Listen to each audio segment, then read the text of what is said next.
Hi there, my name is Lisa Holtby. I'm a home organizer in Seattle. Amy invited me to talk to you a little bit about organizing today so that you can organize a drawer and by extension, learn the skills to organize anything you like, your closet, your room, your home, your life. So I wanted to start with giving you 5 principles of organizing where I start organizing from the mindset, and then the 5 steps to take, and then 5 questions to ask yourself about if you're deciding to keep something or not. So the 5 principles of organizing, where I start from is that organizing is a skill set. It is not a reflection of your moral character. So if you have if you feel any embarrassment, as so many of my clients do, about the state of your drawer or home or mystery room that you don't go into, no need to be embarrassed. This is just a skill set that you can learn, same way as you learn to drive a car or ride a bike or anything like that. Also, when I work with clients, I really start from the idea that if you could have done it by now, if you had the bandwidth, if you had the time, if you had the energy, you would have handled it. So it's fine to ask for help. It's really good to ask for help and not do it all yourself. Second, organizing should fit you, how your brain works, your traffic patterns, your aesthetic, not you trying to fit into some established ideal. So for instance, like right now, what I'm seeing in social media that's really popular is arranging all of your books by the spines by rainbow colors, which is beautiful and I love it. And some of my clients do that and it's gorgeous. But for me in my home, I would never be able to find a book again. I need to, my brain wouldn't find them again. So I need to arrange my category. Another example from clients' homes is some of my clients just balk at hanging up clothes.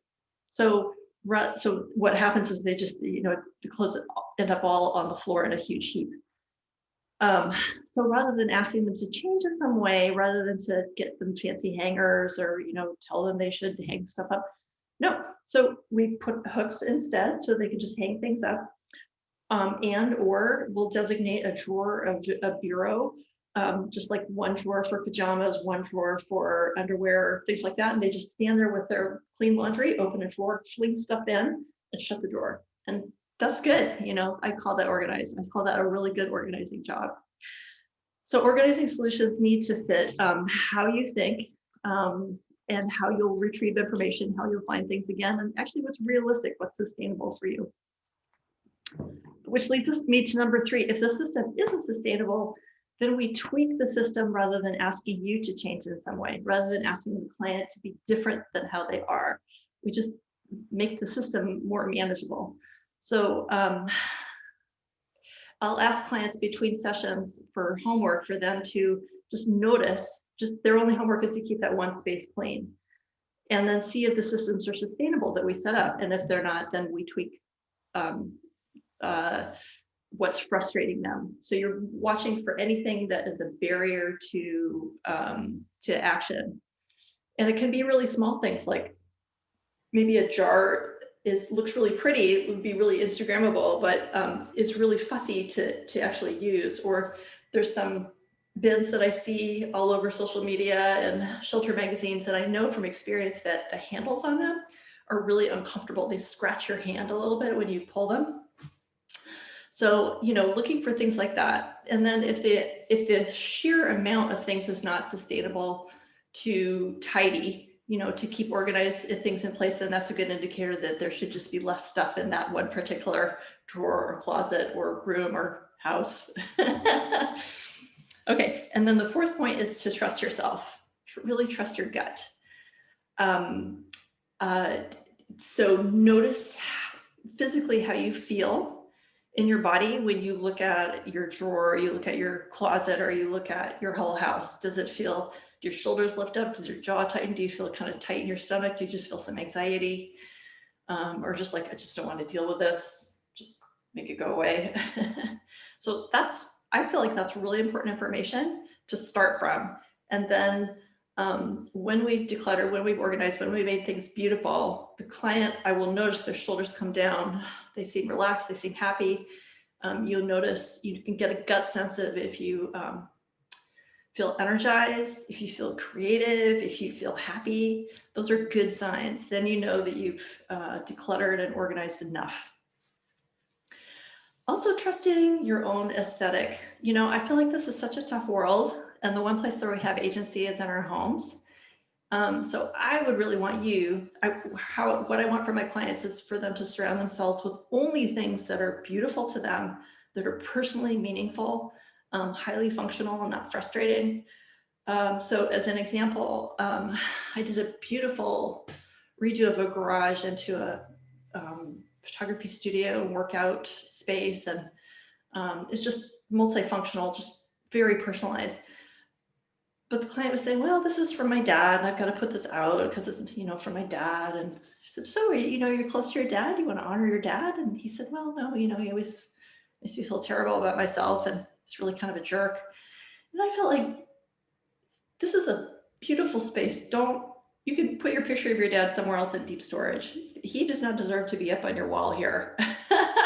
So, you know, I hope you look around with fresh eyes and see if there are things. Is everything in your room something that really, you know, makes you happy?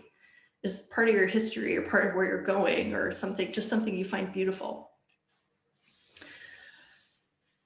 Oh, and then the final thing about trusting yourself is you can trust your own sense of what's enough, and that's going to vary person to person. So again, what I'm seeing in media, on shows like on Netflix and social media and so forth, the aesthetic is very spare often, like Scandinavian, mid-century modern, minimalism, like that. For some people, that feels calming and relaxing. And then for some people, it just feels sterile. So you trust your sense of what's enough for you, feels abundant, but doesn't tip into making you kind of stressed out by too much clutter. No one right answer. So the only important answer is just what's right for you.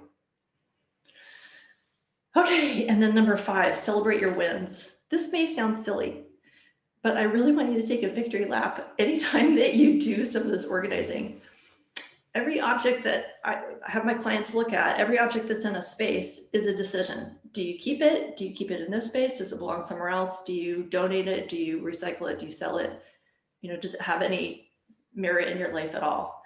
And decision fatigue is real, and it's exhausting.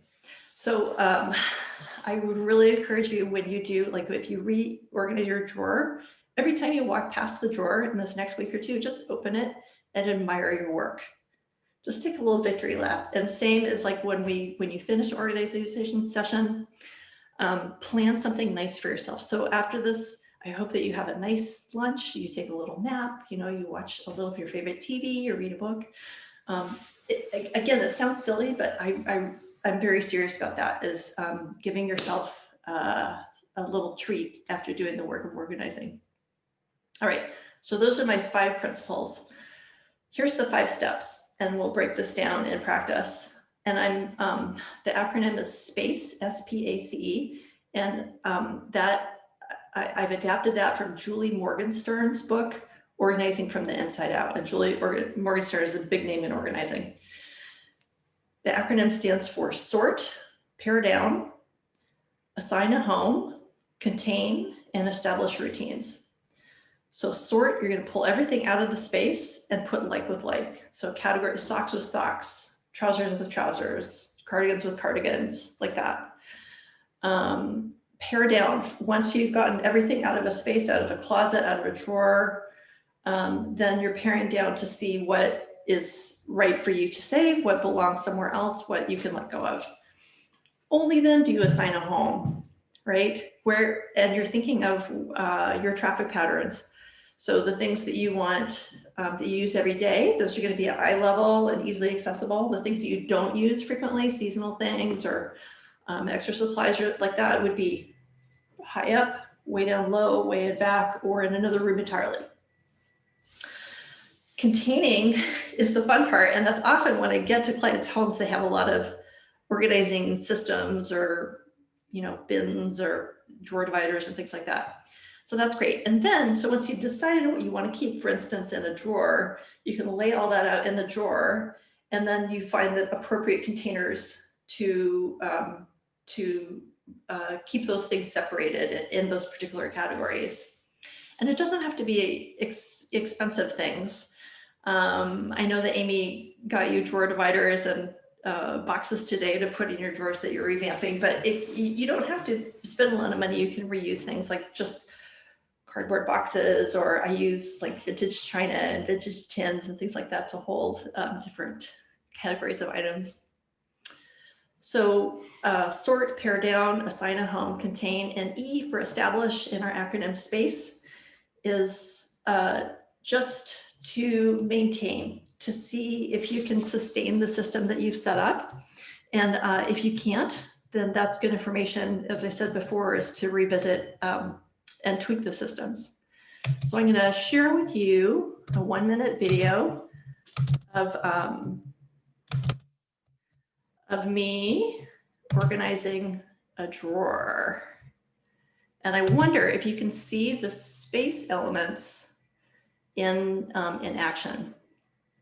So you can see I am sorting. I'm taking everything out, and as I pull it out, I'm kind of putting it in basic categories.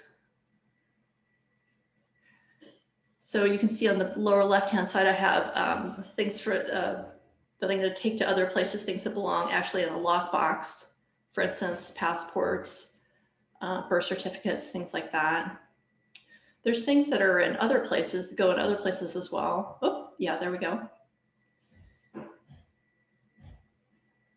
And you can see also that I cleaned everything out, and I also made it beautiful. I put some pretty paper in there as well as drawer dividers. And now I'm just setting it up so they can find it. So they can find what they're looking for. The important things are up front, the less access things are in back.